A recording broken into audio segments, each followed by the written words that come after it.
To begin with, all the incidents and characters in this story might be fictitious. And any resemblance to you or me might be purely coincidental. The name of the town isn't important. It's the one that's just 28 minutes from the big city. 23 if you catch the morning express. It's on a river, and it's got houses and stores and churches. And a main street. Nothing fancy like Broadway or Market. Just plain Maine.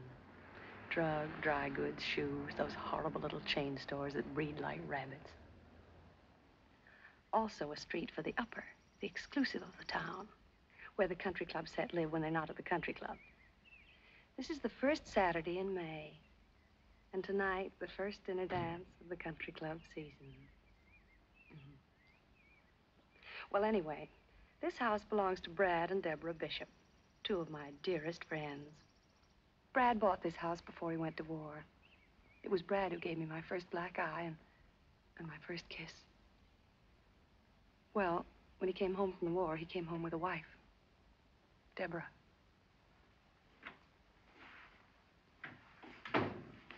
Tomasino said to tell you he found room for your briefcase in the bag. Good for Tomasino. Why'd you have him pack a bag? Because I know these Saturday conferences. They're like Saturday poker games. Don't plan on doing anything Sunday. Strange you're not letting me know when you plan to be away overnight. This is just in case, darling. There's no telling how late it'll be. And I like my own pajamas between me and the sheets in a Turkish bath. You'll phone this afternoon, though, either way, won't you? And leave word, even if I'm not here? Just where might you be when I call if not here? First Saturday in May, remember? Settlement House picnic. That's right, the women's club thing. Like it? Anything to do with kids, you know that. What are you wearing tonight? I got the one you liked so much in Vogue. But if you're staying in town... What color? Black, like you said. Brad, I don't want to go without you. Darling, it's the first dinner dance of the season. If I only knew you were going to be there. I will be if I can, and if I can't, why should that throw you into a panic? What are you afraid of anyway, Deborah? Good morning, Tomasino. Good morning, Mr. Bishop. I'm not in a panic. Well, then. It's just that suddenly the thought of going to that dance tonight without you...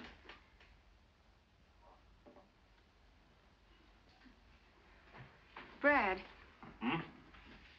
Addie Ross. She used to be sort of your ideal, wasn't she? Now, how did Addie get into this conversation? I never knew you read Vogue. I never thought men bothered much about it. What's Vogue got to do with it? I told you I picked it up on the train coming home one night. Some woman had left it behind. Some woman? Yes, some woman. And I thumbed through it and saw a dress I thought would look very smart on you. What's wrong with that? Nothing, I guess. Nothing at all. I should hope not. Well, I've got to pick up Rita. You'll phone about tonight, won't you? Told you I would. It just so happens that the dress I bought that you picked out of Vogue that some woman happened to leave on the train is exactly the dress that Addie Ross wore to the concert 2 weeks ago. Hot toast, Mr. Bishop.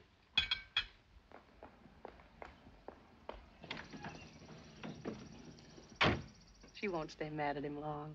She's too much in love. Pretty soon she'll be full of self-reproach. Women are so silly. Now, this is that street where people on the way up and on the way down live alongside each other for a while. Rita and George Phipps are on their way up. That is, if Rita has her way. And that's the only way she'll have any part of, thank you. There she is now, ready and waiting. That's Rita.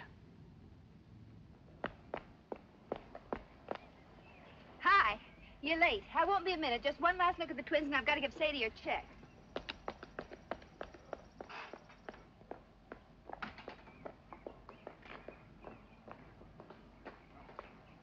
On behalf of the underprivileged children in this town, I'd like to thank you overprivileged ladies for sharing your excess privileges with us. There's something odd-looking about you today, George. Just that usual two-headed schoolteacher look. You're all dressed up. Saturday, no school, and you're all dressed up. Just my little old blue serge. First Saturday of trout season, too. Brad says ever since you were big enough to lift a fish. Listen closely. Can you hear the grateful murmur of the trout as they whisper in the brooks and streams? This is what they whisper. Phipps will not fish today. You're cute. But why? Because I've got something better to do. Have a nice day.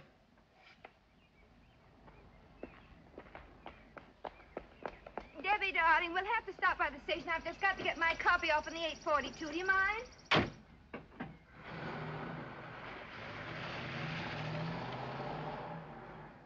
What's George being so mysterious about? I wouldn't know.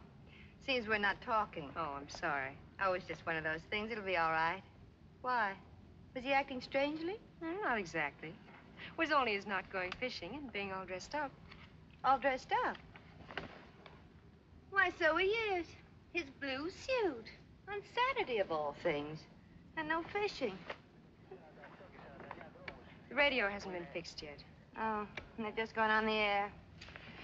Oh, well, saved myself listening to the murder of my little brainchild. Rita, why on earth do you do it? 5 of those radio programs every week up until dawn almost every night?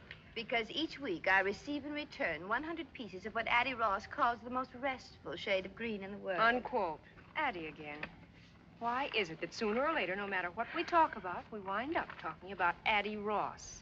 Maybe it's because if you girls didn't talk about me, you just wouldn't talk at all. That's right. I'm Addie. I'm the one they just can't help talking about. My very dearest friends, too. You know, I wonder if she knows how much we do talk about her, and what we say, and how we feel about her. I know. Believe me, I do. And it doesn't matter. It doesn't matter nearly as much as what all of you don't know. Yet.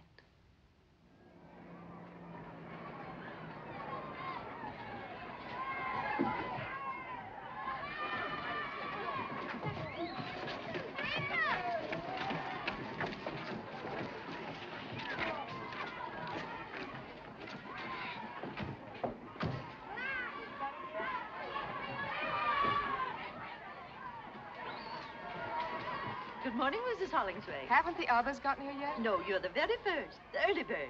I've taken it upon myself to get the children aboard. Oh, good idea, Miss Hawkins. So that when the other ladies arrive, we'll be all ready to go. Fine. They'll only get here.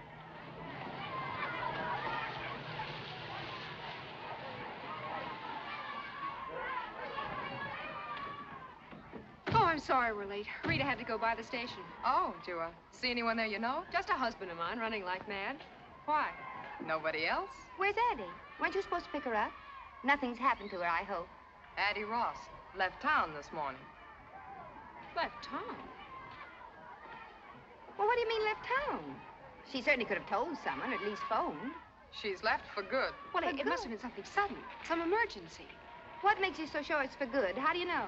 Well, the doorman told me she'd subleased her apartment last week, and yesterday she sold her car. So much for your sudden emergency.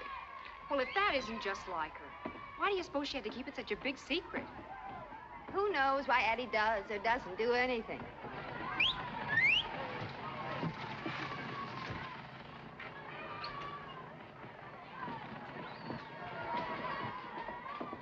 I got a letter for the Mesdames, Bishop, Hollingsway, and Phipps.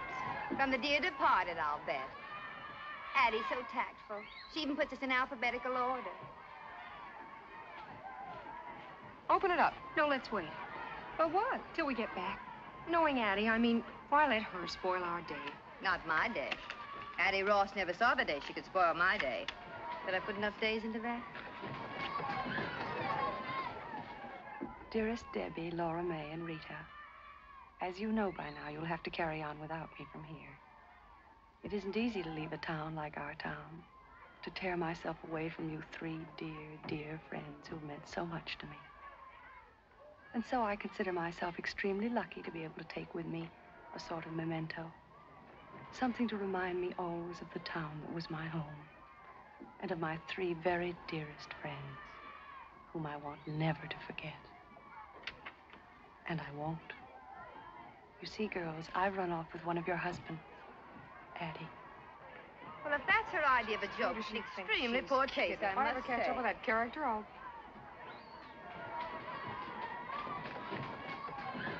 Ladies, may I suggest the captain seems to think, well, he's been rude about it.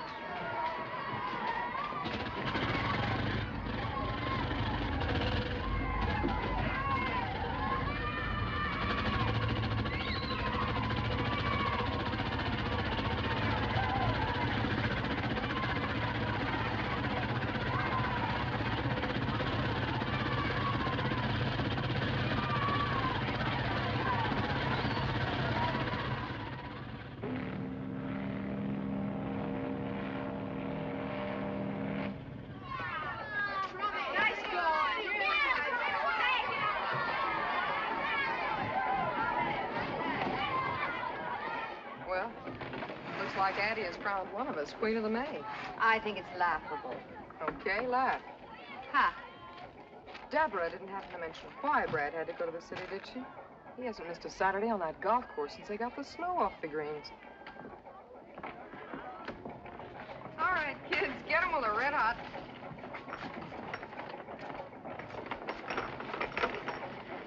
It's going to be a real restful day.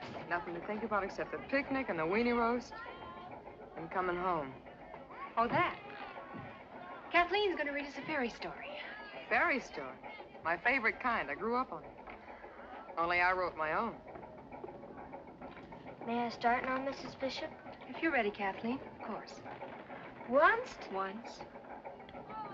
upon a time, there lived a very poor girl who was very beautiful. She was so Do you remember your first night in town? You and Brad, fresh out of the Navy. That was a first Saturday in May, too. Is it Brad? Is it Brad? Is it Brad?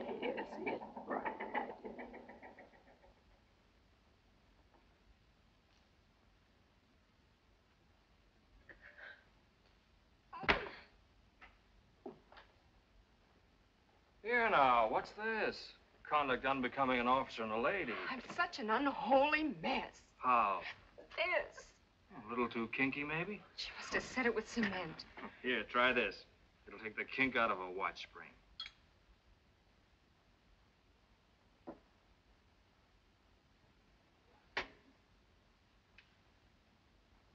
I'm no raving beauty, heaven knows, but I did so want to look my miserable best tonight. The very first time we've gone out together, all dressed up like civilians. And you would be the one man in the world that looks even better out of uniform than in.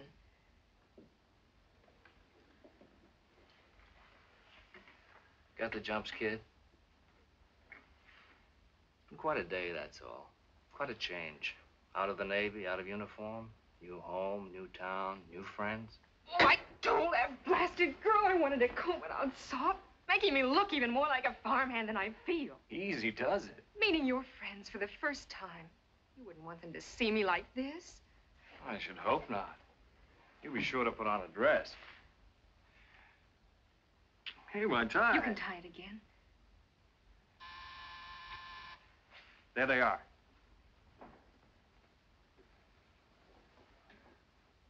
Brad, about my dress, you might not like it. If you're in it, I'll love it. It's my only one, and it's years old, remember? There wasn't time today to get a new one, and even years ago, it wasn't exactly the last word. That was the last word. Hurry up. Which ones are they? I want to have it right. Rita and George Phipps. We all grew up together. He teaches at the high school. They have twins, and she just got a job writing for the radio. Did you like her very much? When you grew up together, I mean? Rita and George were engaged at the age of 5 by swapping beetles. She was never my type. What is your type? Fat, squat little brunettes with mustaches. Get going. And take another whack at that hair.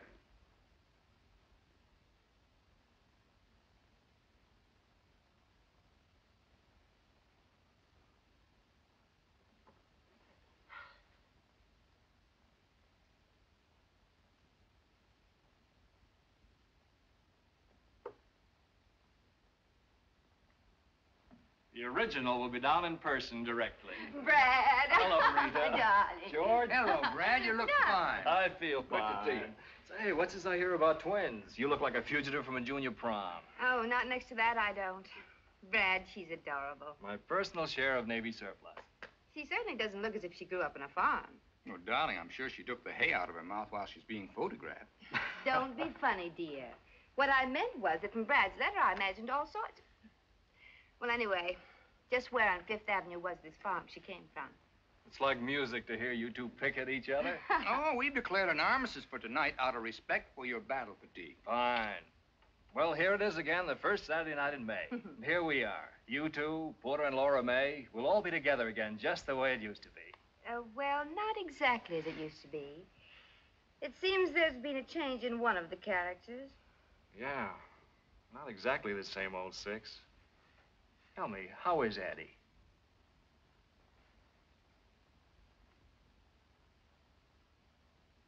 Rita and George, Deborah. Debbie, Rita and George Phipps. They were with me the day I swallowed my first worm, and I hope will be there when I swallow my last. That's the most disgusting introduction I ever heard. Hello, Deborah. Welcome. Thank you. How do you do, Deborah? How do you do? Well, the occasion calls for a drink. A quick one, because we're late. We've been admiring your photograph. Yeah, it's a very flattering one. Maybe it's the uniform.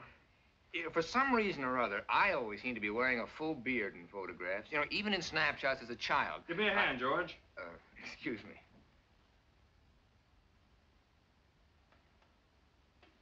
I don't think it's particularly flattering. It's nice of you to say so, but it is. Well, here's to Deb, and here's to us, and many happy returns of this day. I'll drink to that. Amen. Now, if I can remember my way to the club. Oh, before we go, I have to call the house and see if the sitters showed up. It's Sadie's night out. Oh, why not call from upstairs? I have to get my bag anyway. Good idea. Now, don't make a tribal ceremony out of it, girls. We're late now. George and I'll get the car and wait outside. Remember, we'll be waiting outside. Ready, George? Oh. Oh, they finally put a traffic light at that dip on Orchard Avenue. Yeah? The mayor cracked his upper plate there last Christmas. All the doors and windows are locked. Don't worry about them. What? Certainly not. They're old enough to do that by themselves. We'll be at the country club. Fine. Night. Something wrong? No. The bugle sounds. I think I've got a sick headache and can't go. Well, then there is something wrong. Me. I'm wrong. What do you mean? How? Every which way. Brad, for his friends. You and your husband. The others haven't met yet. The country club, the town. I'm scared. I'm so scared I'm sick.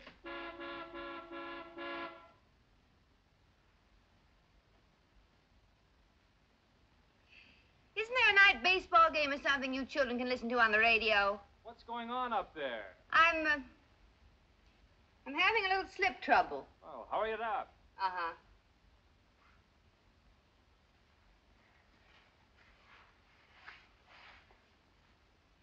Looks like somebody had a lot of martinis. I did.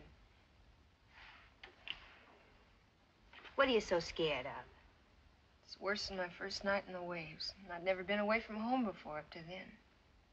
But we were all in the same spot. Everything was happening to all of us for the first time. And here you're the only new girl, is that it? Look, you're Brad's wife and our friend. We want you here and we've waited for you. Now, why shouldn't that make you feel safe and secure instead of being scared? Can't be safe and secure by just telling yourself to feel it. Unless maybe you've got twins and a job of your own and grown up with your husband and friends. Oh, I'm sorry. I didn't mean that. Blame it on the martinis. You know, counting ice water, we could squeeze 2 more out of this shaker. Oh, no. No. I've had more tonight than all the rest of my life put together. What was it like at home? Or should I mind my own business?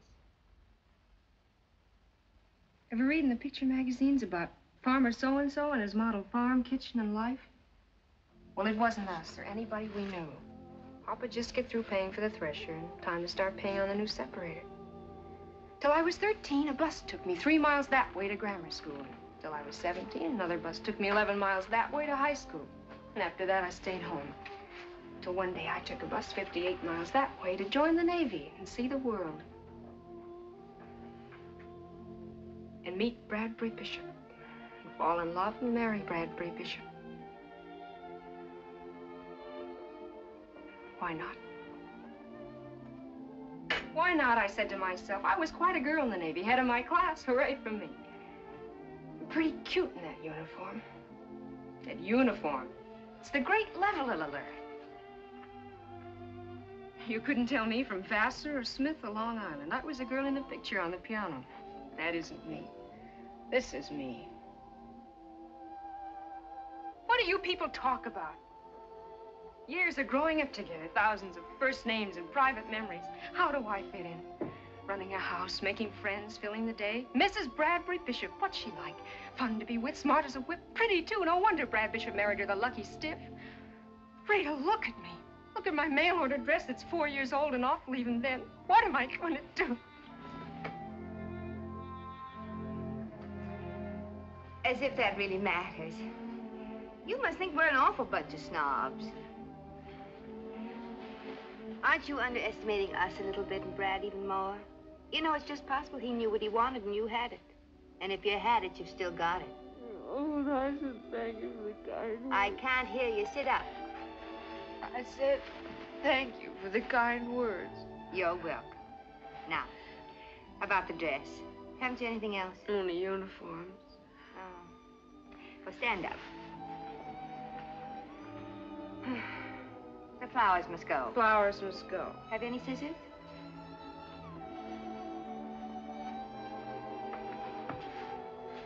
Scissors? Oh. I'll get the ones in the sleeves. You tackle the big one on the middle. Careful now. Careful now.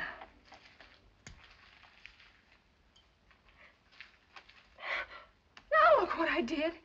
Oh, you don't want to bear midriff, do you? Well, back goes the flower. Sit down. Have you got any safety pins? Bottom drawer. Oh.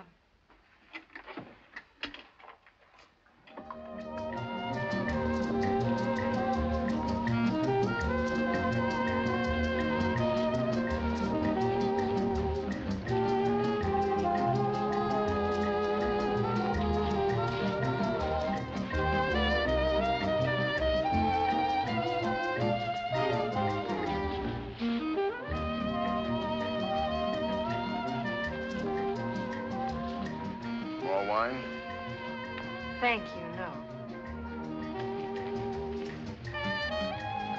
Not much at dancing makes me nervous. Does it? Whatever I do, I want to do well. Can't do a thing well, leave it alone, I always say. I think I will have a little more wine, thank you.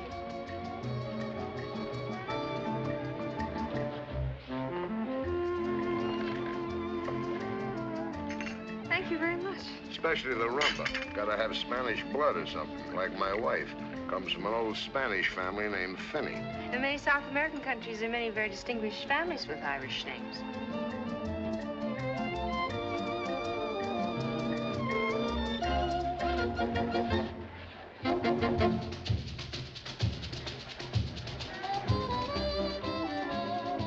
Laura May looks good with Brad, looks like class. But it's him, not her. Was she dancing with a tramp, she'd look like a tramp. Got no class of her own. I like class. You like class? Oh, very much. You hit the jackpot. Brad Bishop, class plus money. Yes, sir, the jackpot, and you hit it. Count them on the fingers of one hand in this town. Throw away some fingers, even. There's Brad, and who else? Yeah, there's Addie. Addie? Addie who? Ross. Addie Ross. Funny, people always figured Brad and Addie would... Brad and Addie what? The samba can be danced properly only on the side of a hill on ice. Alibi. He was afraid of getting wrinkles in his new suit. Oh, my first new party dress in years. Thanks to my dear wife and her millions of listeners, including the armed forces overseas. Shall we drink to them all? One by one. How about some coffee, Deborah? George, I think your new tuxedo has got class, George. We thank you. Funny thing for a wife to give her husband a tuxedo. Not even funnier thing for a husband to give his wife. Come on, Deborah, while the coffee's nice and You're hot. so funny, George. Still don't think a woman ought to buy clothes for a man. I think it's about time they start. Contrary to nature. Oh, tell us about nature, Porter. It's a man's world, yeah. See something you want, go after it and get it. That's nature. It's why we're made strong and women weak. Strong conquer, provide for the weak. That's what a man's for. Teach our kids more of that to be more men. And more war. Leave my kids out. But those standards don't apply to me, Porter, because in this man's world, I'm not a man. I'm a school teacher. The dance is over. I knew we'd get around to that. All right, school teachers ought to get paid more. And what happens if they're not? How does a school teacher provide for the weak? How does he pay the rent with the plays and poems of Shakespeare? Have you been shooting off your big mouth again? You just shut up till it's time to dance again. And let me tell you about nature making men strong. Einstein couldn't kick a football across this dance floor, but he changed the shape of the universe.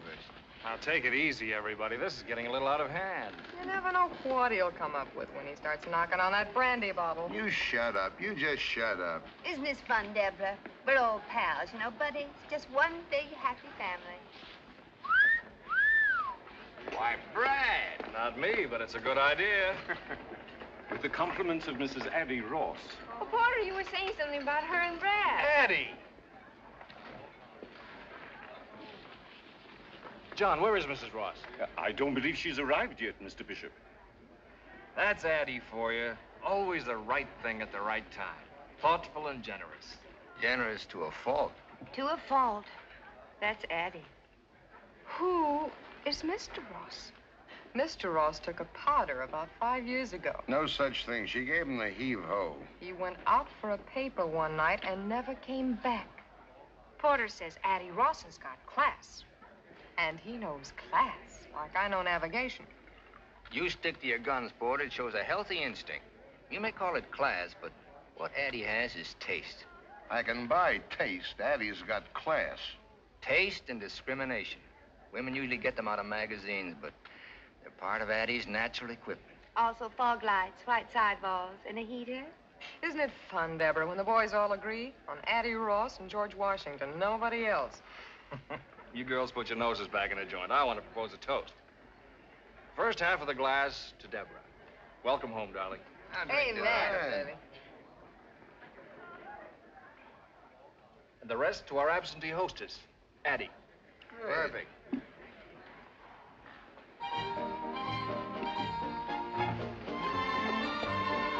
Let's show him a flash of old Vienna. But, darling, if you don't mind. Before the floor gets crowded. I don't think I should. Oh.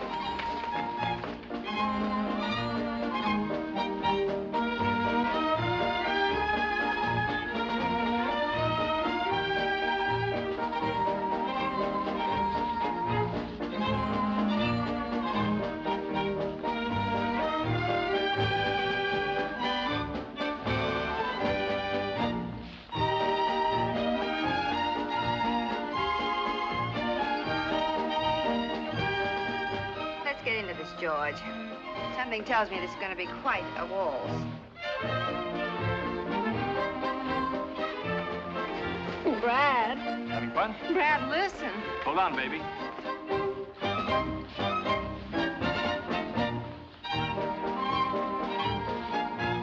Once more. No!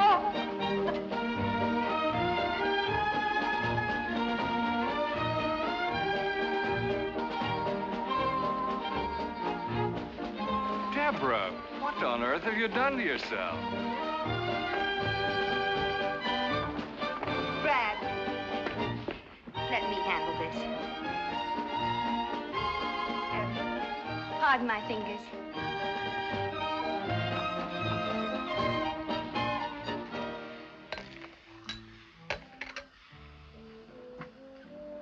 Here, drink this. What is it? A new inner tube. There you are. I think that'll be all right. Thank you, Miss Jenkins. You're welcome. Rita, will you take me home? You've got the idea that everybody out there is watching that door waiting for you to come out. Maybe not, but Brad is. Then it's because he's worried about you. Because he's ashamed. In front of his friends, ugly and pinned up, drunk and sick.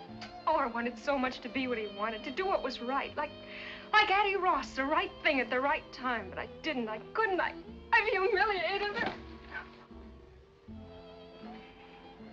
What happened tonight could have happened to anyone. Don't you realize that? Then take my word for it. Come on.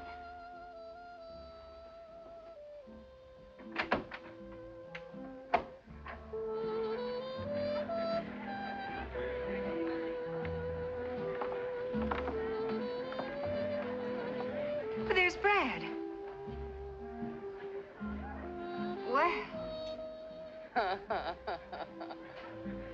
I see Addie got here after all. Is it Brad? Is it Brad? Is it Brad? Is it Brad? Is it Brad? Is it Brad?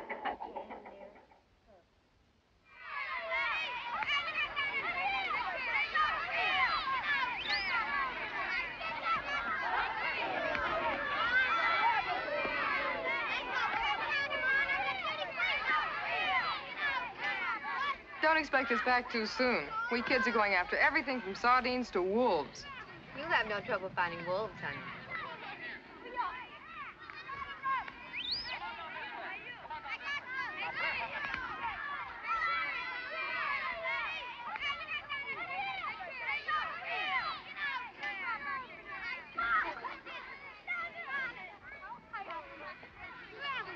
Almost lunchtime? I've called a recess. When your own fingers begin to look like frankfurters, it's time for a slight rest. I suppose it's occurred to you that Laura May's kept herself as busy as a bird dog ever since we got here? The very thought of a hike wears me out. Maybe she just doesn't want to sit still. If you sit still, you can't help thinking, can you? Depends on what you think about. Well, for instance, why your husband should suddenly decide to go to the city on a Saturday morning.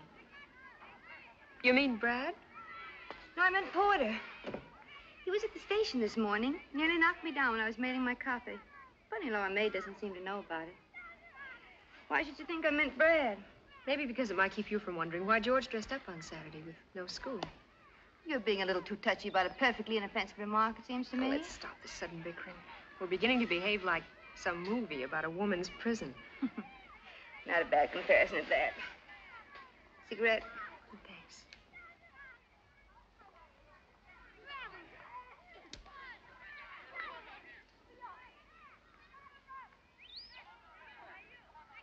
Why didn't George go fishing? Why didn't George go fishing?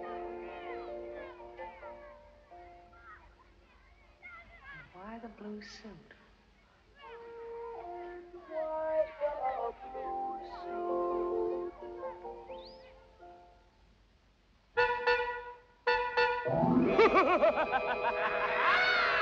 He's crazy! Buy your car from Crazy Eddie. Pay when you get good and ready. Nothing down, drive as you pay. Buy your car. The Crazy Eddie way. Sadie, doesn't that noise drive you insane? Restful, ain't it? There, that's better. Well, the twins are fed and ready to be put away. Now, if George would only show up, how many canopies are you making? 2 dozen, and the way I figure it, 6 healthy people ought to be able to eat 200 or 300. They're just appetizers, Sadie. And let's get a couple of things straight. First, when you announced dinner... I know, I'm not supposed to say soup's on. How did I tell you? I forgot. Dinner is served. Dinner is served. And you're not to say it as though the food were poisoned. All this fancy schmancy because 2 people from the city are going to eat here. Mrs. Manley's a very important person. She has charge of a great many radio programs, including the one I write. You know what I like about your program. Even when I'm running the vacuum, I can understand it. Thank you so much. Now, the second thing. Does the new uniform fit? It's kind of corny. Wear it. Only one thing, the cap is out. Makes me look like a lamb chop with pants on. Oh, Sadie. The cap is out. Sadie, please, just this once. Okay. Oh. Hello? Oh, hello, Mrs. Manley. No, not at all. I was just rereading the script for Monday. Oh. What's that, Mrs. Manley? Yes, it's a good connection. About the script. Oh. Well, I'll just have to make the revisions tonight, that's all. What? Oh, no, Mrs. Manley, you've just got to come. I've looked forward so to your meeting George in line with that matter we discussed. You remember, Mrs. Manley? Yes, that's right. He'll be just perfect for it, you'll see. No, don't worry about that. I always work best late at night anyway. Yes. 7:30, that'll be fine. And you can tell me about the changes when you get here. Fine. Goodbye, Mrs. Manley. There's George. Changes. When am I supposed to sleep? What's Mr. Phipps gonna be so perfect for on the radio? Nothing. And you keep quiet about it. I will. Only he won't. Good evening, one and all. Hello, George. Yeah, how now? Why the look of doom? Oh. Did you forget to baste the ducks? Look, I don't teach you about teaching. Don't you teach me about ducks. Oh, Sadie's been an angel. Looks like I'll be up most of the night making revisions. Mrs. Manley just called. But you're giving a dinner party for her tonight. Well, she suggested calling it off, but I wouldn't hear of it. Why can't Mrs. Manley, just for once, tell the sponsor to call off his wife's revisions? You don't tell a sponsor things like that about his wife. George, you just don't understand. No, I suppose not. Well, it may not make your bad news any better, but I got good news. Have you, darling? Oh, George, 10 of 7, we've got to get dressed. Don't you want to hear my good news? Of course I do, darling. Did you get the liquor and cigarettes? Right here. Oh, now, you check the cigarette boxes while I put the liquor away. Why does everything have to be full when guests arrive? Full cigarette boxes, candy dishes, fresh cakes of soap. Aren't we supposed to eat, smoke, or wash when we're alone? Where's the scotch? I didn't buy any. Why not? Too expensive. Bourbon's a better drink anyway. But the Manleys are a cinch to want scotch. People in show business, you know what I mean. Those kind always drink scotch. Well, I know what you mean, but I wish you wouldn't say it in radio English. That kind, not those kind. There are men who say those kind who earn $100,000 a year. There are men who say stick 'em up who earn more. I don't expect to do either. Nor are you expected to pay for the scotch. You're quite right. Funny how it slips my mind that in certain respects, I'm only the titular head of this house. Oh, don't be silly, darling. I thought it very amusing to begin with. Very modern and enlightened. My tuxedo, for instance.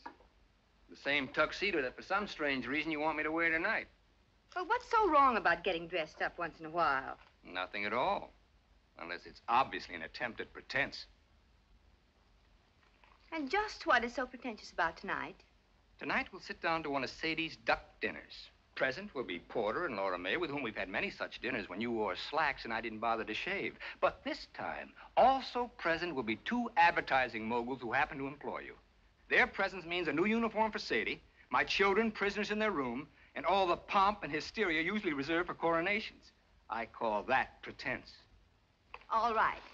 So I'm out to impress the boss. What do I get for that? 30 years? Tonight's important to me. I've planned and worked, shopped, taken the twins off Sadie's hands, written my program, and I'll be up all night tonight, and it's worth it to me. And as far as dressing's concerned, you can come in a cowboy suit for all I care. Oh. And why do the chairs have to look as if nobody ever sat down in them?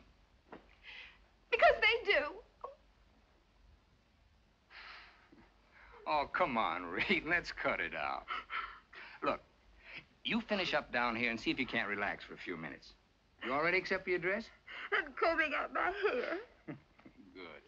Look, I'll put the twins to bed and call up the liquor store to send over the scotch, all right? George. Huh? Please, no jokes about radio. I'm afraid they don't have much of a sense of humor about it. Oh, neither have I. The time for joking about it is past. Radio has become a very serious problem now, like juvenile delinquency. That's what I mean, cracks like that. Well, that wasn't a crack. I meant it.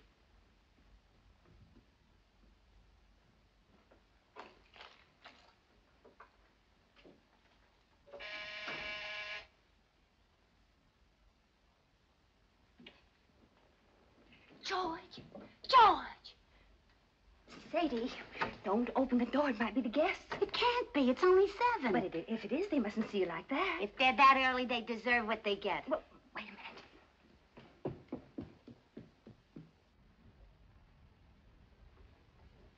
minute. Hiya, Sadie. Hi, Leo. Well, Mr. Phipps. Mr. Phipps. Yeah. Sure smells good. Wish I could say the same for you. It's for Mr. Phipps. Looks like a present. A present? A present? What's up? Wasn't sure I heard you call. It's for you. For me?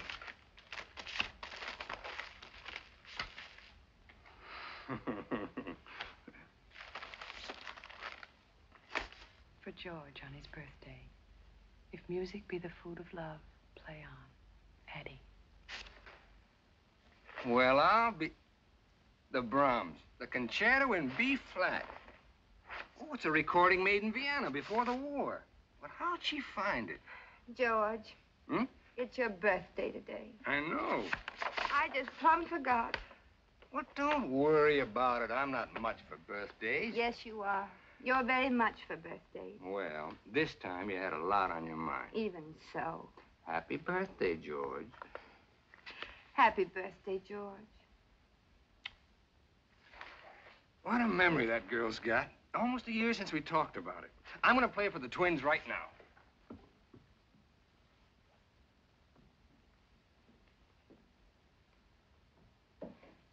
Sadie. What? You didn't by any chance make a layer cake for dessert tonight instead, did you? You know we got Cherry's Jubilee. You read it to me out of a book. That's what I thought.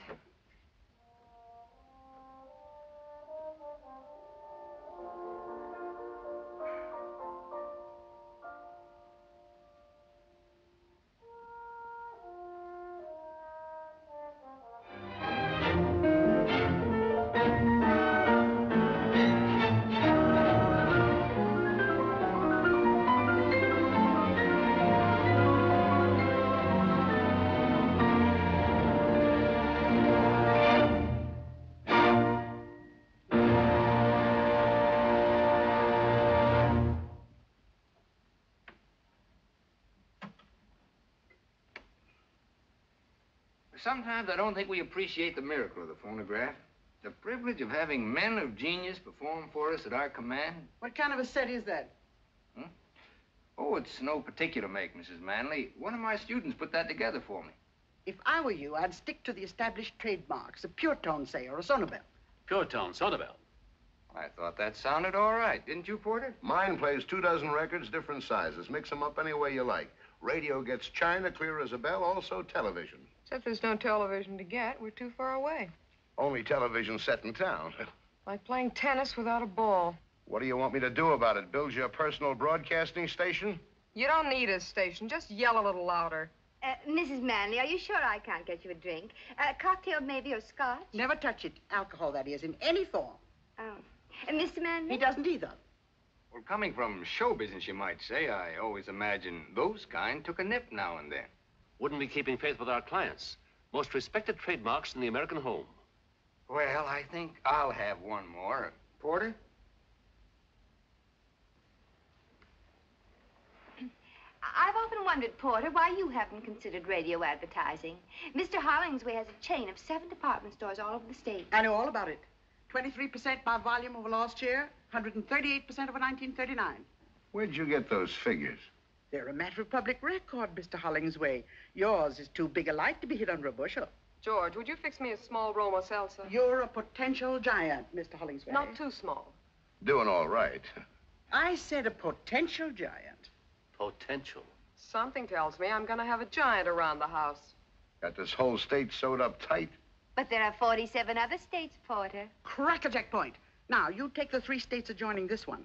If I can put you, Porter Hollingsway, into millions of those homes for 1/2 hour each week. He doesn't spend that much time in his own home.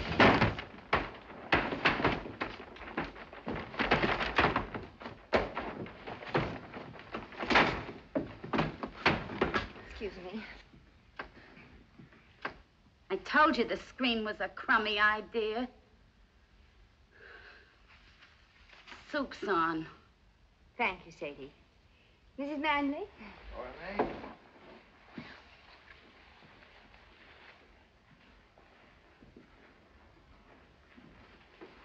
Say, Dugan, what are you supposed to be, Baby Snooks? Hiya, Laura May. Get a load of that calf. I can't wait to tell Ma. Laura May, would you sit there, please? Come on, sit down. There's a couple of things I could tell your Ma about you, too. This quaint situation belongs in a true-to-life drama. Are you two related? No, we just had the same governess. You kill me. Oh, well, it's just a small town. You know, everybody gets to know everybody. If you don't mind crossing the tracks. Oh, by the way, Sadie's quite a radio fan. Listens all the time. Now, that's very interesting. All the time, eh? Keep it going night and day. Tell me, what are your favorite programs? During the day, anything. Anything? Anything that keeps my mind off my feet. I see. And at night? In bed, I listen to the police call. But you can't understand them. They're in code. I sleep like a baby. How you gonna put me in her house a half hour every week? But, Porter, she's not a housewife. Still, they have a great influence over housewives. Sadie may not realize it, but whether or not she thinks she's listening, she's being penetrated. It's a good thing she didn't hear you say that. And after penetration comes saturation. And when she's saturated, she'll find herself saying, Madam, I suggest that you buy our washing machine at Hollingsway's. Not Sadie, and I've seen her when she was saturated to the eyes. You don't know what they're talking about. Just shut up and eat. Okay, Giant.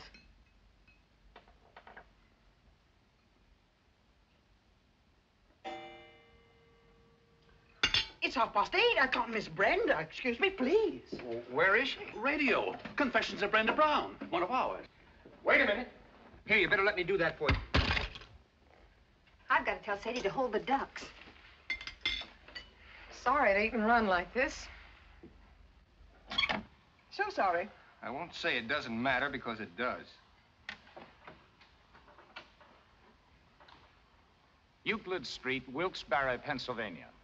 She writes, "What a thrill it was to hear my little girl say, Mother, it's such fun to have you read to us now that you use baby breath. so be sure you don't offend. Be double sure with baby breath." Oh, we missed most of the commercial. Shucks, and that's the best part, too. Just thought I'd eat the soup while it's hot. George, how'd that happen? Baby Breath brings you the confessions of Brenda Brown. Who was the mysterious Central American with a gay smile and the black pearl ring? Promised a scoop by her Gruff City editor, Brenda Brown, girl reporter for The Star, has accepted the senor's invitation to dine and dance at a swank penthouse rendezvous. It was most kind of Senorita to dine and dance with me tonight. It was kind of you to ask me, Signor Montevideo. Please, call me Armando. If you like, Armando. Gracias. That's Spanish for thank you. Gracias.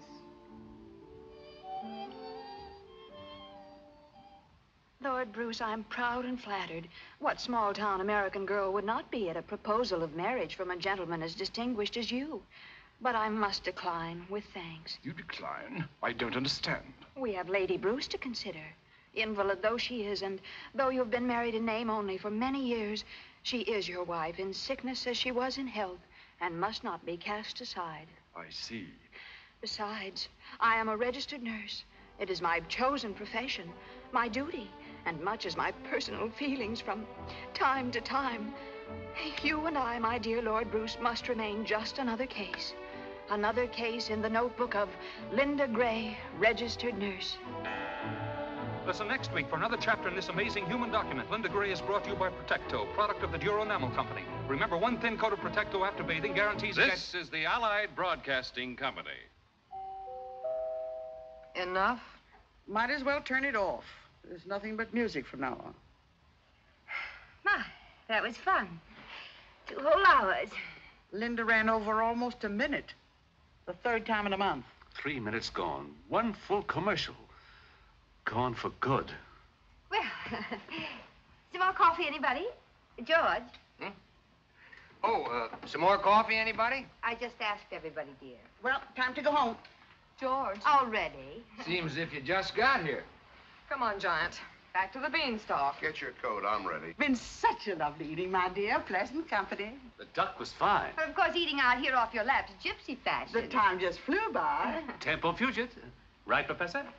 Almost. And our little hostess has her work to do. Oh, it's not so much.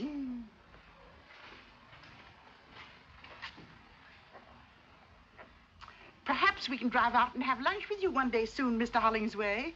And maybe at one of the other stores. Oh, we'll make our appointment well in advance and at your convenience. You're gonna be a giant. Relax and enjoy it. I hope you listen conscientiously, my dear, particularly to Linda Gray. You can learn a great deal about writing. Yes, they are well written, aren't they? Why, they're perfection. Didn't you think so, Mr. Phipps? Well, I beg your pardon. I wasn't listening.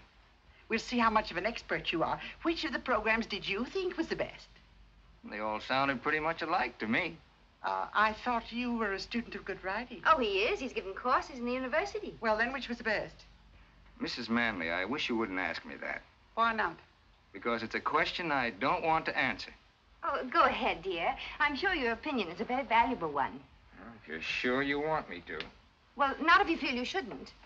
Stating it as kindly as I can, Mrs. Manley, none of that bilge has the remotest connection with good writing. Do you realize that Linda Gray has been written for 8 years, no summer layoff, by Myrtle Tippett?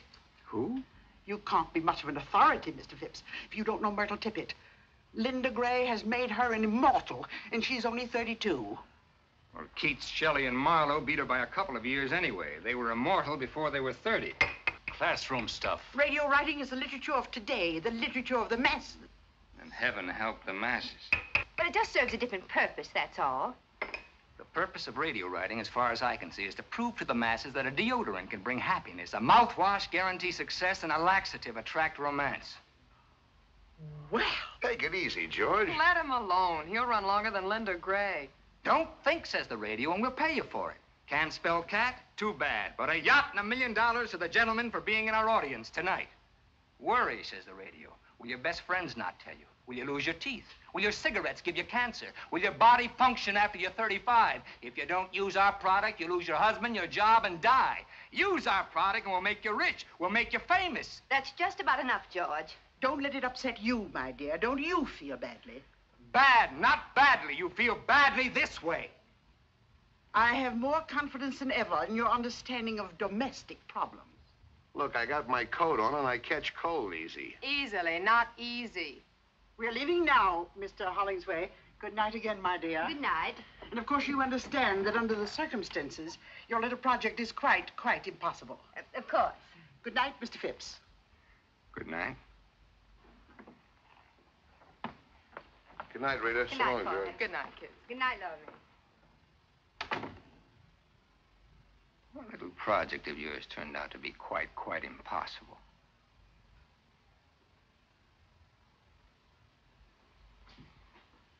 I'll take care of tidying up. You better start your revisions. It's all right.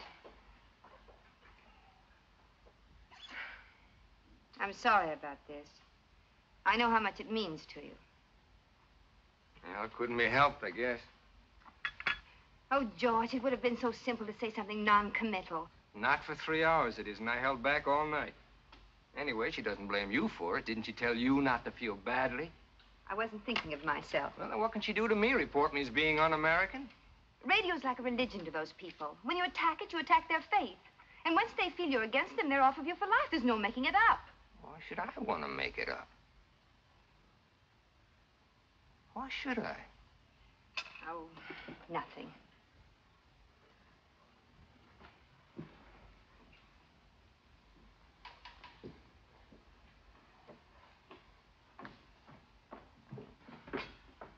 You know, this is getting to be like a good mystery story where you think you got the murder picked out and it turns out to be somebody else. For just a minute, I had your little project tied up with Porter. But now the clues seem to point to me.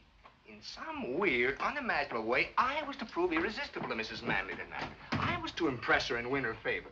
Isn't that so? But why? To what purpose? Well, if you must know, their editor is leaving, and I thought you'd be perfect for the job. It pays $175 a week to start.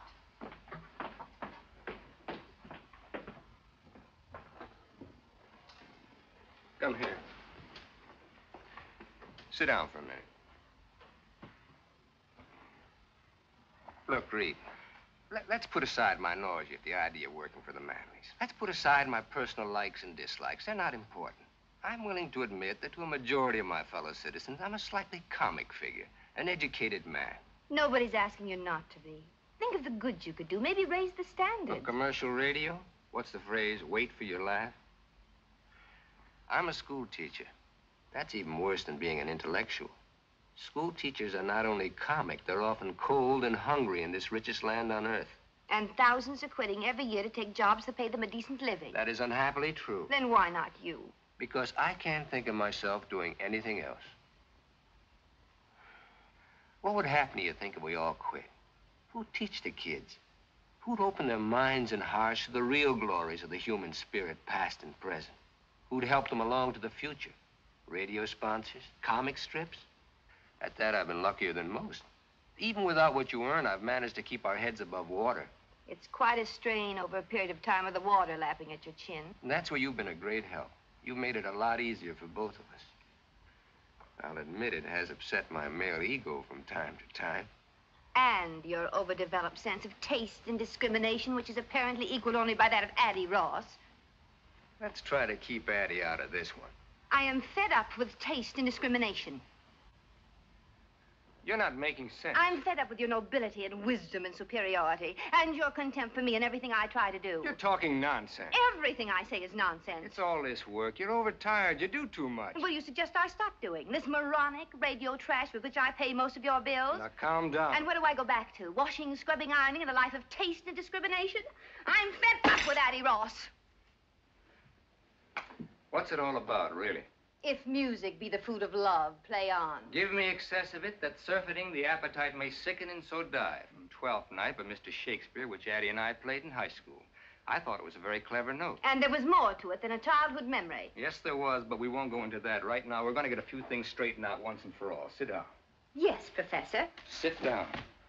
7 years ago, I made the most perfect marriage ever devised by man, heaven, or radio. My wife was an independent, understanding woman. We thought the same thing about everything, from baseball to Brahms. In those 7 years, I was never contemptuous of you. I was proud. But when that drooling pap began to change you, when your independence turned to fear, when I watched you snivel and grovel around those 2 walking commercials, I didn't like it. And I don't like it. I don't want to be married to Linda Gray, Brenda Brown, or even Myrtle Tippett. I want my own wife back.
All that running, hiking, and baseball, your feet must be ready to drop off.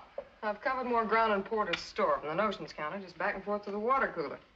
How's it feel, Laura May? Porter spreading out on a national scale, going to be a big merchant prince. How's it supposed to feel? No more small towns for Porter. He'll be after the big cities now. He'll be after, what is it he always calls it? Class. Look, why don't I save you a lot of trouble and tell you what you want to know? And you can tell Debbie, and that'll keep you busy till I'm dressed. I don't know whether Porter ran off with Addie, but get this, I don't care. I've got everything I want. For instance? Sometime we'll spend a week at the old Fenny mansion down by the tracks, and I'll go into detail. Right now, I better get dressed. You know what? I think you're worried. I think you're just as worried as the rest of us. I've got everything I want.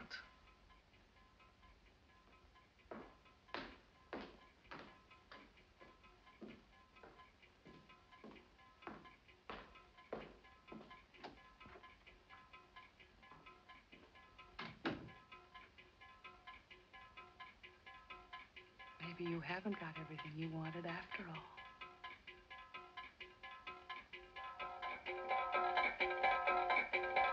Maybe you haven't got everything that you wanted after all.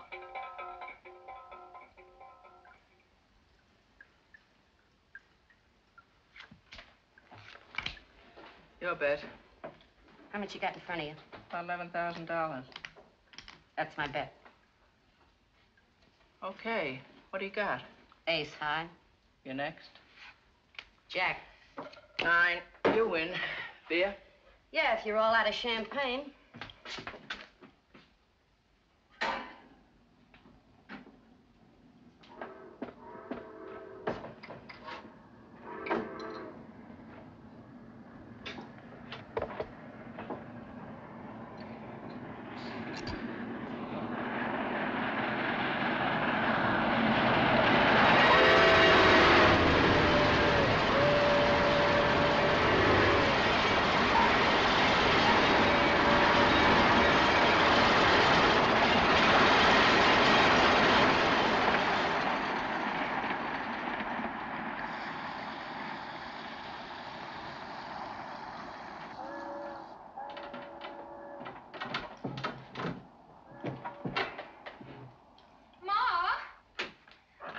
She's going out with Mr. Porter Hollingsway. Does she have to stay in the bathroom for almost an hour? You oughtn't to run around like that. You'll get consumption. Laura May, leave your sister get in the bathroom. After all, I've got a date, too. A respectable date. That's your sister you're talking about. I don't care. I think it's disgusting. He's 35 if he's a day. I wish I was that disgusting again. Your sister knows what she's doing. Oh, sure. They all know what they're doing. They're always going to wind up being supervisors or buyers or something. Well, Porter Hollingsway knows what he's doing, too. Laura May, didn't you hear what Ma said? And how do you think I feel having my friends talk about my sister? Your sister's a decent girl, like I hope you are. And there's nothing wrong in going out with the boss. If it'll bring a couple of bucks into the house. Nothing wrong. No, nothing wrong. Then she'll wind up with a steak dinner, and that's all. Are you looking for another snack? Ma, will you please make her get out? Oh, all right. Laura May. Yes, Mother? You don't own that bathroom, you know. There's other people in this house. But you're such a quiet little thing, dear. One never knows you're about. I still think it's disgusting.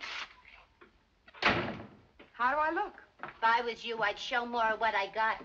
Maybe wear something with beads. What I got don't need beads. What's your new job gonna be? Something secret, like a spy? Something you can't talk about in the office? All right, so I'm gonna disgrace the fair name of Finney. Wait till it snows and throw me out in the street. I'm beginning to think your sister's right. And to think a daughter of mine... How many payments are you behind Not that icebox? for all the ice boxes in the world. They can come and take it away. Though heavens knows it's one of the few joys I have in life. They're not gonna take it away, and I know what I'm doing. Well, remember, you're my daughter and a decent girl. Come on, Ruby, lay off her.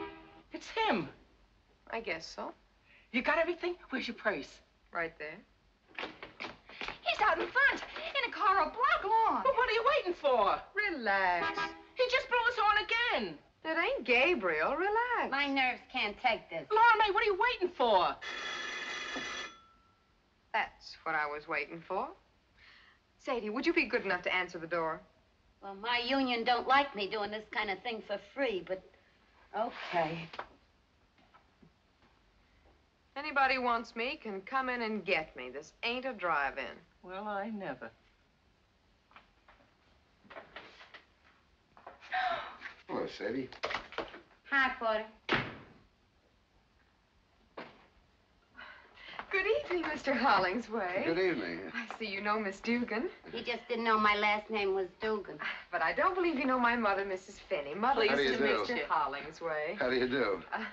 Won't you sit down? Well, the table's reserved for 7:30. It's after that now. Yes, you are late, aren't you? I won't be a minute. Just get my bag. Your bag is... It's a cold night out, ain't it? Not bad.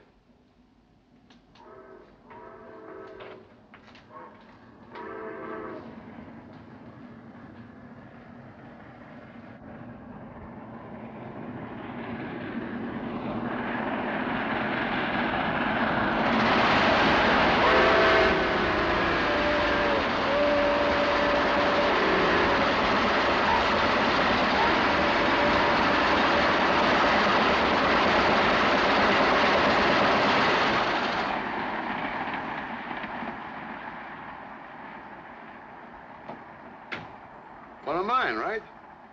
Uh-huh. Giant size with a super freeze box, right? Uh-huh. How long you had it?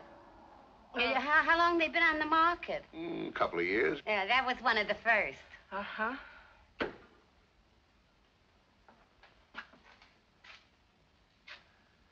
Wonder what's keeping her. Girls always got things to do. They tell me. Why, there it is. silly of him. Ready? We're late. Good night, Mother dear. Don't wait up. Thank you, Sadie, darling. Good night.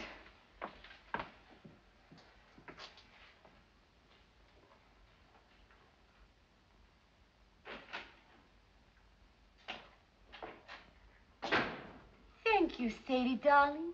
Good night, Mother dear. And don't wait up. If a daughter of mine ever really talked like that, I'd cut her tongue out.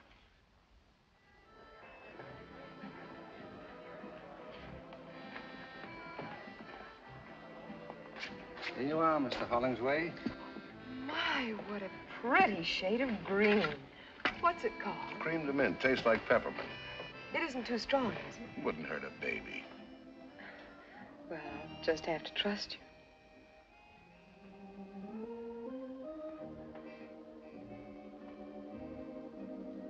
It's good. Oh, my. When I think of all the wonderful things that you know about that I've never even heard of. Got a few years head start. Now, don't you go making yourself out an old man, Mr. Hollingsway. Let's make it porter. Why, the way I look at it, a man isn't really grown up till, say, 35 at the least. Yeah. This is a very nice place. I've heard about it, though, of course, I've never been. I come here all the time. With other young ladies you want to talk to about new duties at the store? Let's not talk business. I thought that's what this dinner was for, Mr. Hollingsway. We'll get around to it. Poor man. I suppose you never get a chance to relax. People always after you for things. What do you do with yourself after working hours, say, nights? I have my family and my friends, of course. Boyfriends? Isn't that getting a little personal? Oh, a girl like you, I'll bet there's plenty. Who's out in front? I don't happen to be one of those girls that talks about her private life, Mr. Hollingsway. And what I do in my private life is my own personal business and nobody else's. How about another drink? Oh, no, really, I Why, don't think it's Porter Hollingsway. Don't get up. Hello, George. You here alone? Well, Rita, of course. Funny, we called your house, but you just left. Addie's with us. Addie. It was a last-minute idea. We figured you'd probably have a previous engagement. Whose idea? Addie's? As a matter of fact, now let me think. May I have a cigarette, please? Huh? Oh, here you are. Oh, thank you. Thank you, Mr. Phipps. George Phipps. This is Miss Finney. How do you do? Hello, Miss Finney. Been here long? We just got here. Well, didn't you see Rita and Addie go by? They were a few steps ahead of me. Just now? Well, I'm sure they saw you, but you probably weren't looking their way. Not that I blame you. Say hello on your way out, why don't you, hmm? Yeah. Love to. You have such nice friends. He's a school teacher. He hasn't got a dime. Oh. You were saying something about another drink. It's getting stuffy in here. I want some air.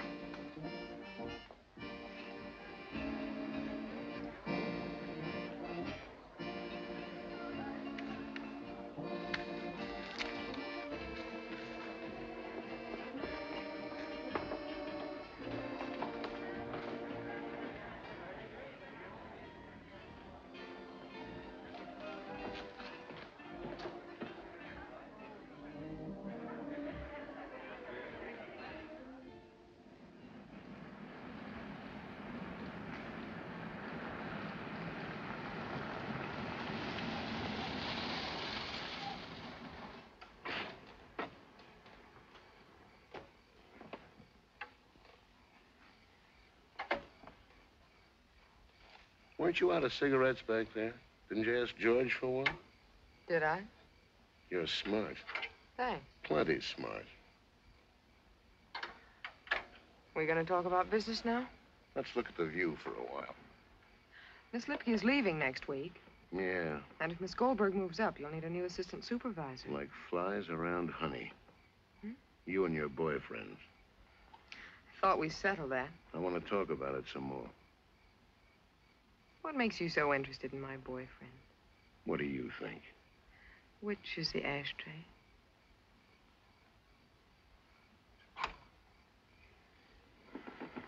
I've got very definite ideas. Like what? There's never been anybody in particular. Nobody special. Plenty wanted to, I'll bet. What do you think? But you've been waiting for that one guy to come along?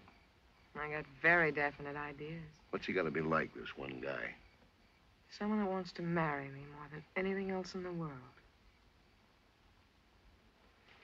You sure got wrong ideas about things. They may be wrong. They're definite. Well, tomorrow's another working day. Shall we go? Yeah.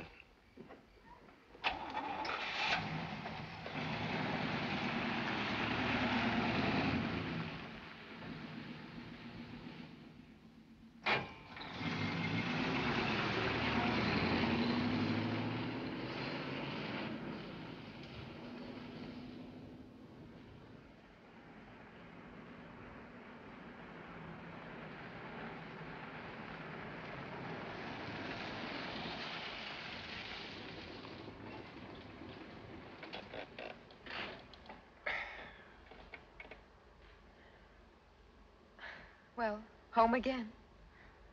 I want to thank you for a lovely evening, Mr. Hollingsway. That's all right.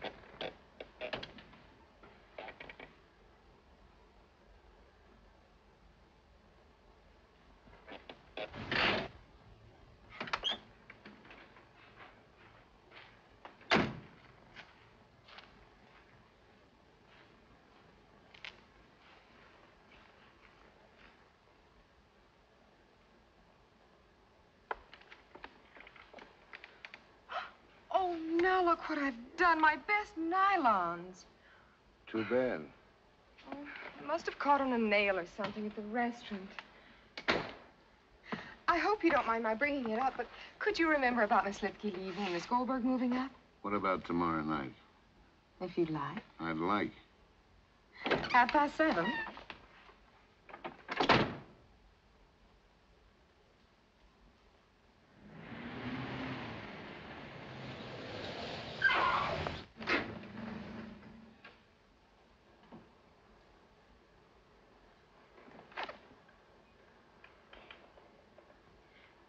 Thank you again, Mr. Hollingsway, for the lovely nylons. It wasn't really necessary. Forget it. Before we say goodbye, I'd like to tell you that your friendship has meant a great deal to me, and our evenings together.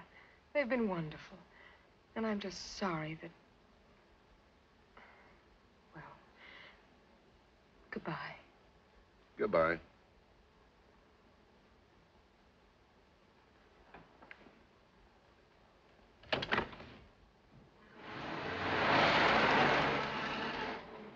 Oh, Mr. Hollingsway! Oh, I'm terribly sorry. How stupid of me. After all my graceful speeches, I forgot my nylons. They're in the bag. I know.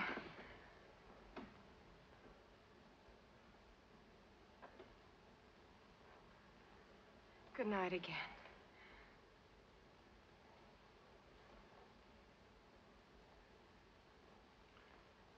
And goodbye, Porter.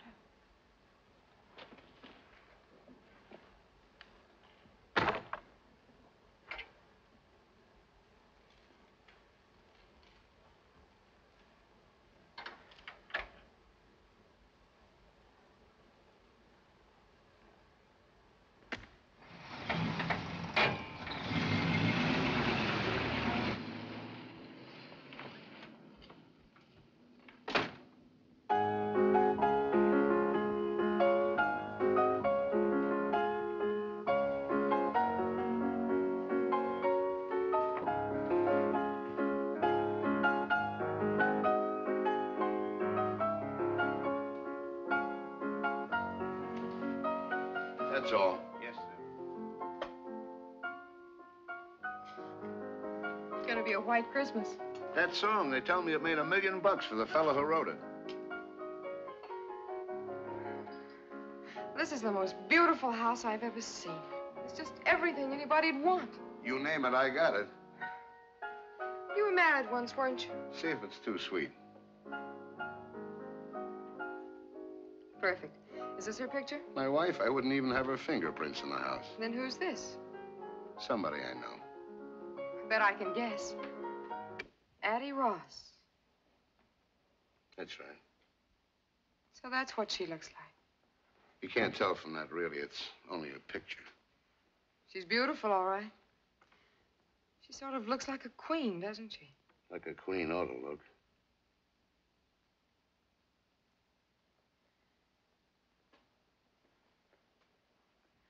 I imagine you must be very good friends. I helped her with some investments. She gave me this last Christmas. Almost a year ago. Yeah. Just never bothered to put it away, I guess.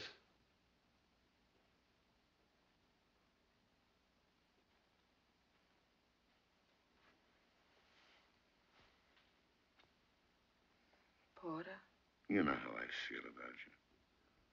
how?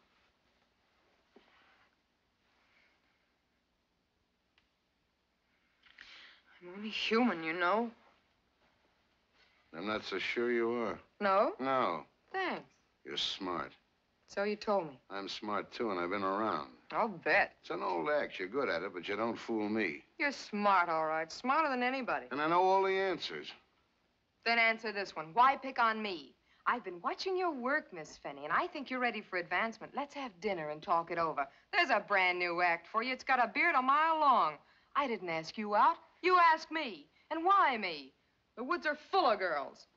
Not like you. You can say it again, not like me. And they don't want what I want. All right, what? What do you want? Not a $4 a week raise. I don't want a new car, a fur coat, or a trip to Hawaii on a solid gold yacht. You don't carry what I want in any of your 7 big stores, Mr. Hollingsway. Name it. I want to be in a silver frame on a piano. My own piano in my own house. You mean you want to get married? Does that make me a freak? I've been married once. You know that, and once is enough for a man like me anyway. Maybe I'm just not the type. Maybe you just haven't found the right girl. Living with somebody all the time, I'm not easy to get along with. I'm set in my ways. I want to do what I want when I want. Why, if it was just a question of the right girl, wouldn't any man in the world want to marry you? Not if he thought he could marry Addie Ross. Maybe I don't know all the answers, but I know some of them.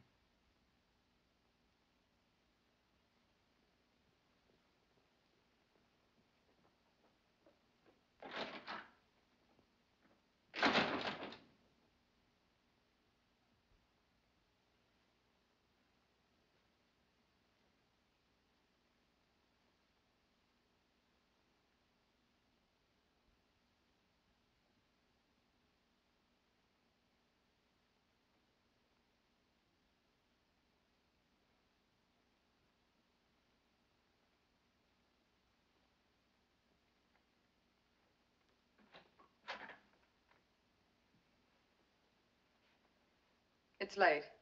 I better be getting home. Okay, if I call you a cab? Beats walking in the snow.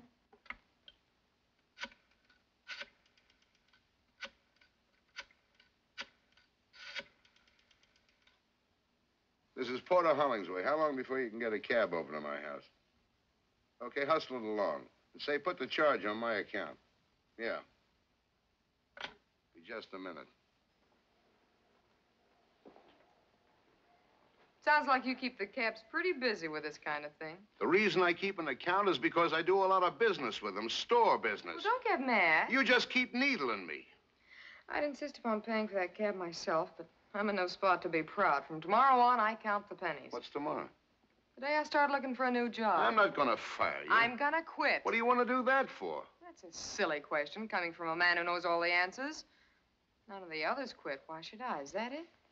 Don't let it worry you, Porter. Maybe it's just a new twist in the same old act. There's the cab. I'll take you to the door. You stay where you are. This time it's goodbye and no kidding. Maybe you're right, Porter. Maybe I'm a fool. But maybe you're the biggest fool in the world.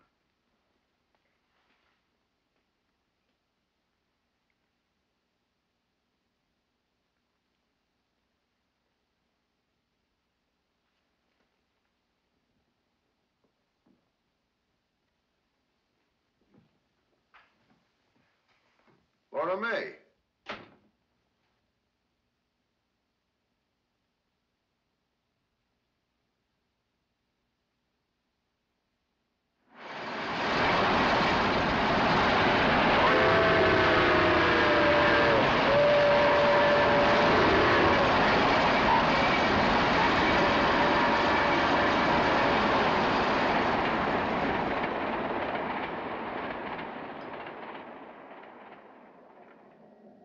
Happy New Year.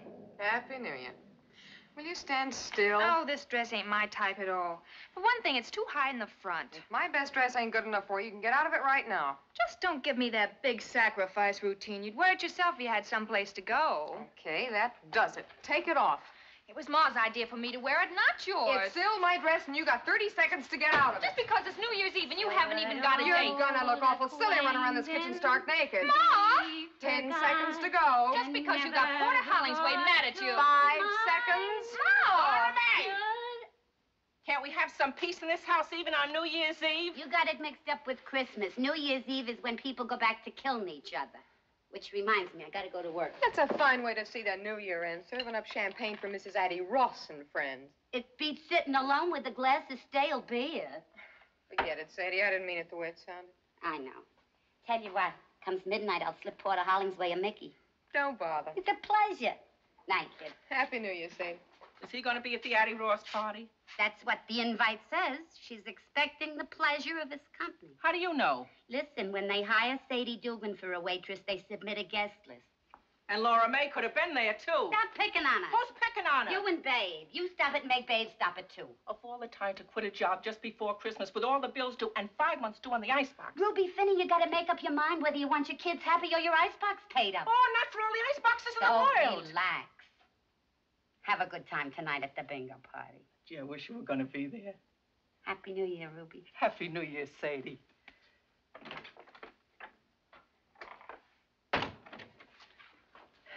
You sure you don't want to come play bingo with me? Thanks, Ma. I'll be home before midnight. Oh, you don't have to on my account. I'm going to bed early. Well, I better go get dressed.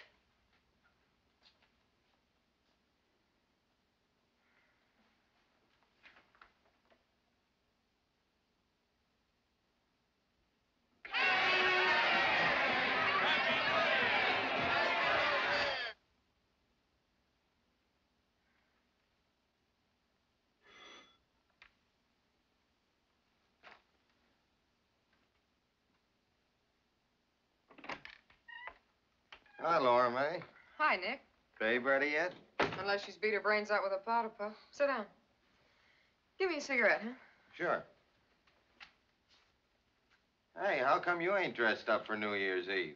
I am. I'm going to a fancy dress ball. Yeah? As what? A queen.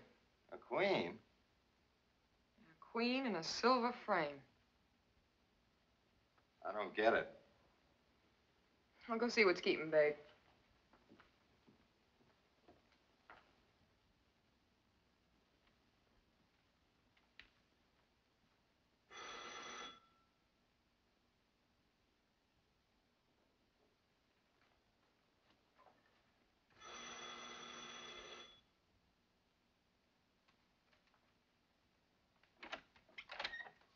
Who are you? Where's Miss Finney? Well, she'll be out in a minute, Mr. Hollingsway. We met somewheres? Not exactly, Mr. Hollingsway. I work in your shipping room. You waiting for Miss Finney? Yes, sir. What's your name? Nick, Nicholas Butler. We're just good friends, kind of, Miss Finney and me. But I worked in your shipping room 3 years, Mr. Hollingsway. Baboon face. This is my sister, Babe. My real name's Georgiana. Oh, what do you say, babe?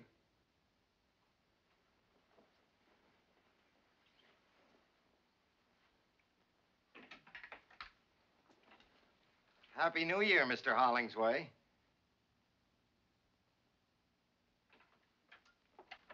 I thought Baboon Face was waiting for you. He used to. I gave him to Babe. He goes with a dress. Have you got another dress? Why? I want to take you to a party. Addie Ross's party? Yeah. Maybe she wouldn't like that. She said she'd be delighted.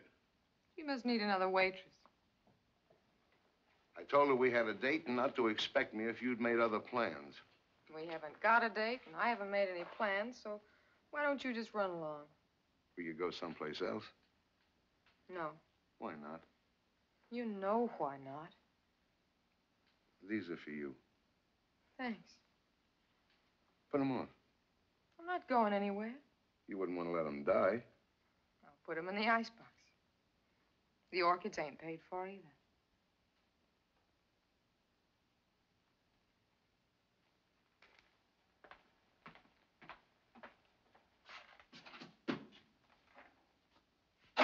Laura May, I can't take it anymore.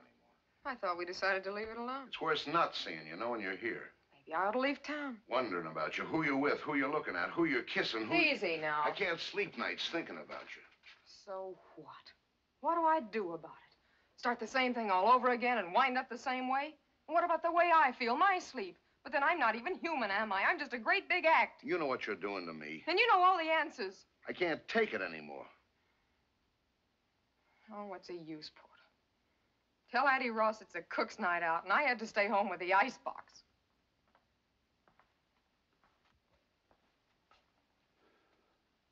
Okay. Okay, you win. I'll marry you. How about it?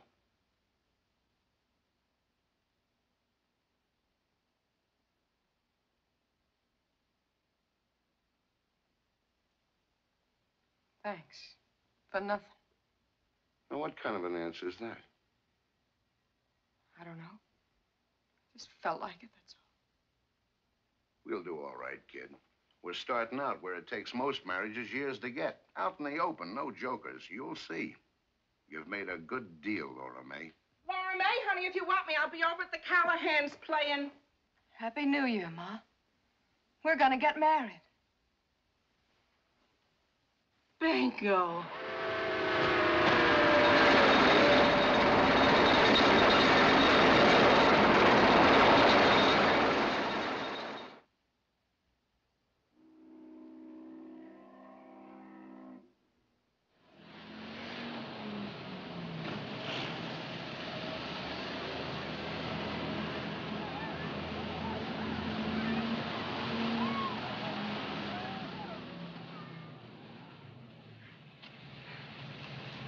Well, see you tonight at the club.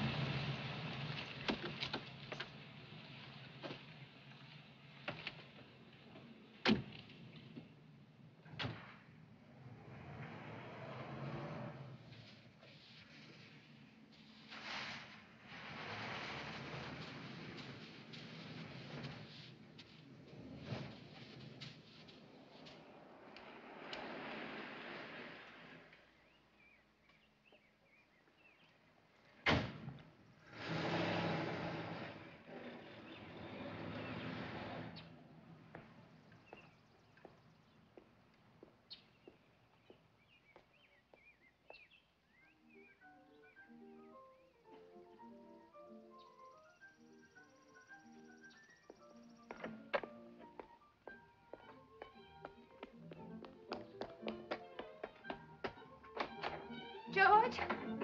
Hello there. George. George, darling. Here, what brings this on? Oh, George, I've got to know something. There's something I'll just die if I don't know right away. Oh, wait till I turn No, over. no, don't. Don't ever turn it off. That wonderful music. Have you been drinking? Tell me right away this minute, George. Tell me the truth. About what? Why didn't you go fishing today? On the phone. And you never dress up when there's no school. Why the blue suit today? Well, now, there's a little story connected with that. Mrs. Phipps, you want it on the telephone. It's her. Who? Who's this? The one with the husband. Mrs. Manley. Oh, tell her I'm not in. She called you twice this afternoon. Not if you don't want me to. Talk to her. Hello? Hello, Mrs. Manley. Yes, so I hear. I wasn't home. Turn it up. I see. Now, look, Mrs. Manley. That woman doesn't change the cheese her husband manufactures. Why should she change what I write? No, I'm sorry. I said I'm sorry. I will not work tonight. Because, Mrs. Manley, my husband doesn't like me to work on weekends. Yes, he's right here. But he's not twisting my arm. I made up my mind all by myself.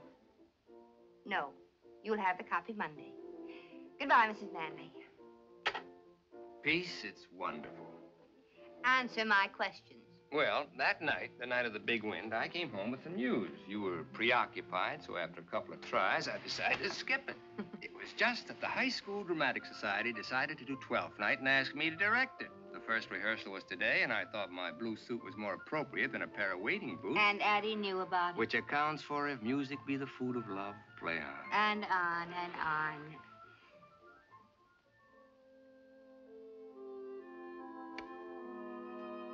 Good evening, Thomasino. Did Mr. Bishop call? Lady called up. Leave this message. Mr. Bishop's secretary? Didn't say, Mom.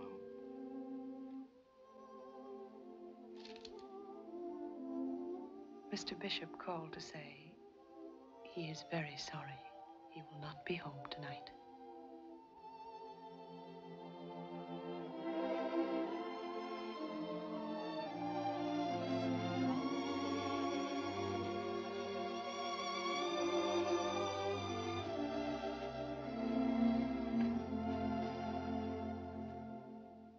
And here are the results of the 8th. The winner, number 7, Hoop Skirt. Second, number 3, Pennywise. Third, number 6, Pound Foolish. Hoop Skirt paid 16. You ought to use a walkie-talkie. It don't make so much noise. That was the last race. Sadie's right. That track's crooked. It isn't a track. It's the horses. They fix things up amongst themselves. How come Porter's so late tonight? Want a drink? Some of that green peppermint stuff. Cream de mint. I can't stand it. Never could. I love it. 7:30. He's never been this late. Ma, Porter may not be home at all. You mean tonight? Any night. I think he's gone away for good. With somebody else? I don't believe it. I do. Porter would never leave you for good, and not for another woman. Why not? Because he's in love with you. What? Because he's just plain crazy in love with you. Are you out of your mind? I thought I heard soft voices in here. Hello, Porter. What's the fight about this time? Furs, jewelry, or cash? My children and me never fight. Fix me a drink, will you? I'm tired. And the reason we never fight being, my children know that I know what I'm talking about. Maybe your father, Joe Finney, wasn't exactly a saint. May he rest in peace. But I learned about men from him.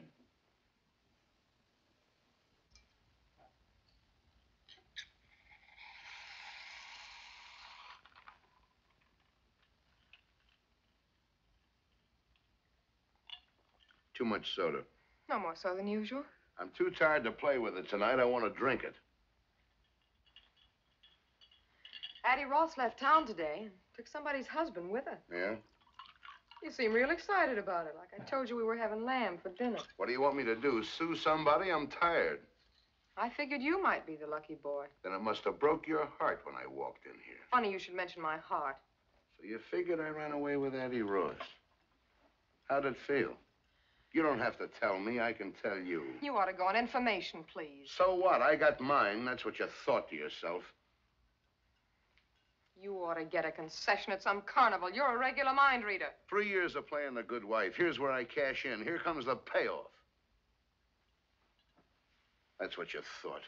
I've been a good wife, the best wife your money could buy. Strictly cash and carry. Isn't that what you wanted? Isn't that what you told me? Out in the open, you made a good deal, kid? Did you ever stop to think, Porter, that in over 3 years, there's one word we've never said to each other, even in fun? To you, I'm a cash register. You can't love a cash register. And I'm part of your inventory. You can't love that either. I asked you to marry me because I was crazy about you. You didn't even ask me. I've been a good husband. You got everything you want. If you'd only asked me, if you'd only made me feel like a woman instead of a piece of merchandise. Did you give me a chance to? All you ever showed me was your price tag. You better get dressed. We're meeting the others at 8:30. I'll be ready when you are.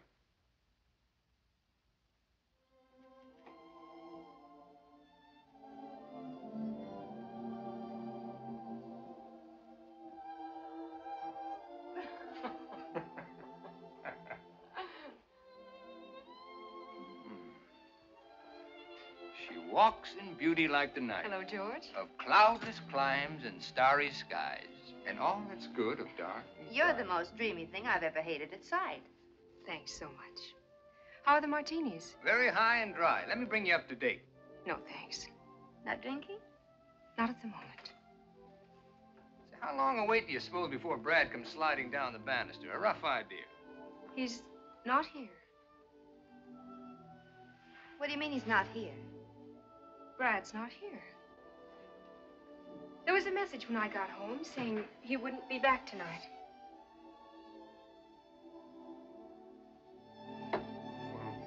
Perhaps you'd rather not go without him. Why not? Well, Then how about having just one with us before we leave? Thanks. I feel fine just as I am. oh, a tiny one for medicinal purposes against the night air, huh? She doesn't want one, George. Well, then, shall we?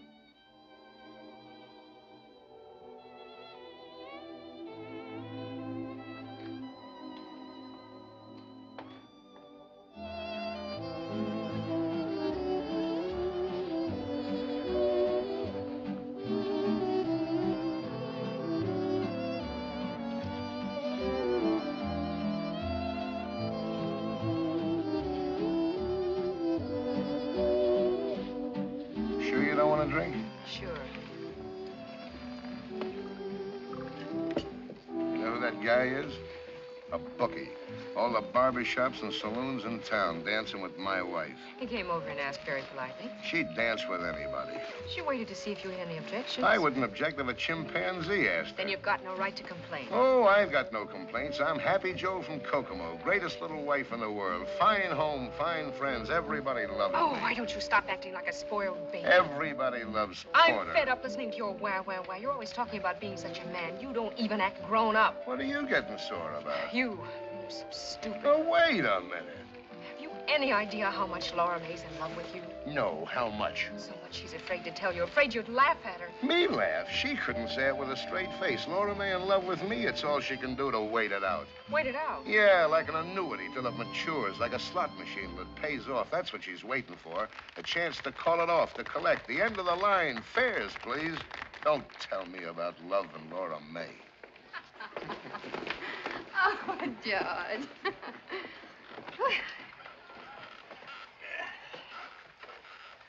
There's a fine, relaxed atmosphere at this table. As if there were a body hidden under it. I'm sorry. Oh, I was only kidding. What was it you called Addie down at the pier? The dear departed? Well, maybe that's who's under the table. Only it's Brad. Deborah, why are you letting all this nice cold champagne fizz itself to death? It sounds like one of your quotations, Professor. Can you give me something fitting for the occasion? Well, why not make up your own? It's more fun. I don't understand this conversation at all. How drunk am I? Thank you very much, Mrs. Hollingsworth. Let's do it again sometime. And thank you, Mr. Hollingsworth. Yeah. He seems pleasant enough. Who is he? A business associate of my mother's. He's a bookie. Your mother bets with him. Will everyone excuse me, please? I think I'd like to leave. I'll drive you, Deb. I'd rather go by myself if you don't mind. What's going on here? Shut up. Why not spend the night with us, Debbie? Thanks just the same. Will somebody tell me what this is all about? Later, I'll tell you later. Don't you know, Porter? No. Come on, let's go for a little walk. No, I want to tell Porter what he doesn't know. I want to say it out loud.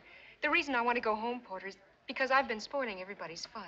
Don't be silly, I've tried Deb. hard to make believe the way you do, Porter, but I'm not as much of a man as you are. I can't anymore. Make believe about what? Don't you know by now? You're not as smart as I thought, Porter. Do you want it in so many words? Deborah. All right, then. My husband has run away with Addie Ross. Please, nobody get up. Good night. Sit down. Porter, please. Sit down for a moment. Let her go, Porter. You keep out of it. Everyone else, too. Just for a minute. Brad didn't run away with Addie Ross. I did. How? You're here. Man can change his mind, can't he?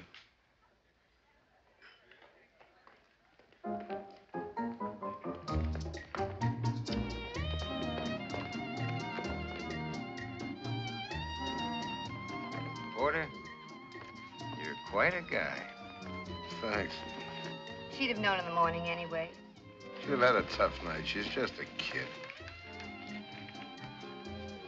Dance with me, George. Rita, do you mind just another minute? Okay, you got it. They all heard me say I ran away with another woman. You've got everything you need. You can take me for everything you'll ever want. Like always, Porter, when you start knocking on that brandy bottle, you'll come up with anything. I guess I stopped listening. Because if you said something, I just didn't hear it.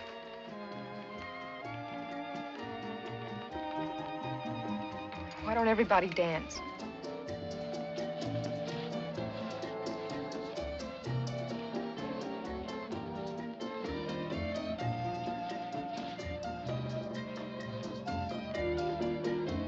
Laura May. You big gorilla. Let's dance.